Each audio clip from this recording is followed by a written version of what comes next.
Ethan Skolnick for Five on the Floor and Five Reasons Sports. This is the latest season ticket. You know, when everybody went to sleep last night, there was some concern that when they woke up, there would be no NBA playoffs, no NBA season, that everything would be canceled.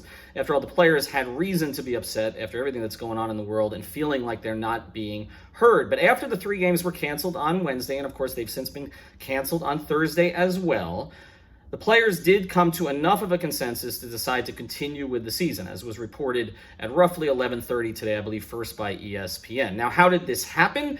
I was told, well, for one thing, LeBron James, I think, was mischaracterized. There was a lot of reporting early on that LeBron, things got conflated, and it made it seem like he stormed out because he wanted to cancel the season. I've heard that is not the case. I reported last night that that is not the case, and I think since other people have come around to that perspective on it. LeBron has wanted to play. He's wanted to play. He just has wanted to get certain concessions out of the owners so that they put more action behind their words. And whether that action is reflected in money or other things, he wanted them to step forward and didn't feel like their voices were being heard enough. But with that being said, I actually heard somebody who was more instrumental in brokering a peace between the players was our old friend Udonis Haslem, the mayor of Miami. This is UD, as he's known on Twitter, has a lot of respect in NBA circles. He's the oldest player currently in the bubble, the second oldest player in the NBA. Jamal Crawford's Nets were eliminated.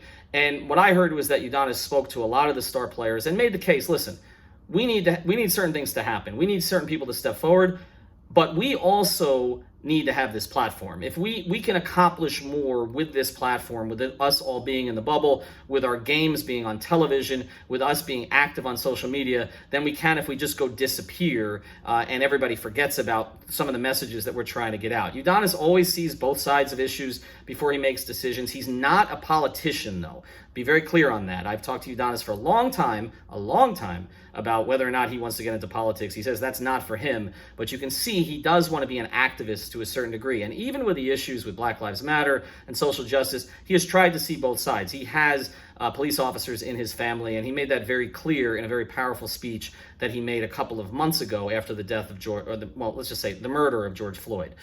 So anyway, where does this leave everything? Well, the season's going to resume apparently on Friday. There will be games over the weekend, and the Miami Heat have to wait for the Milwaukee Bucks to finish. They're up 3-1 over Orlando, assuming that they finish that series, and who knows, but they should. I had heard the earliest that the Heat could resume might be Tuesday.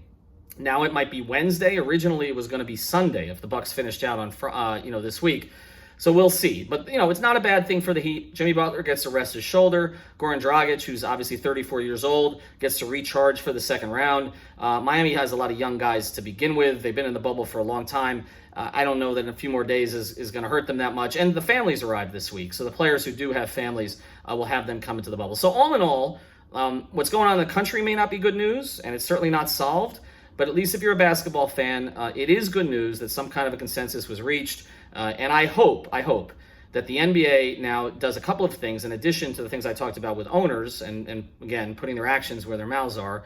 I hope that the NBA allows the players to put whatever social message, they want to put on their jerseys to do that. Or if you're Jimmy Butler, allow him to take his name off the jersey if he feels that's the statement that he wants to make. You cannot say that you're for social justice. And I think the NBA is, but you cannot say that and then say, here's the approved messages for you. It just doesn't fly. That's something, to be honest, the NFL would do. Season ticket, Five on the Floor, Five Reasons Sports. Check out our special live stream tonight. We're letting the guys from Light Skinned Opinions, which is a podcast in our network, take over for a group discussion on our podcast, on our YouTube feed at 8 o'clock. So they will be hosting, not me, I'm not qualified. They will be hosting Floor's Yours at 8 o'clock tonight.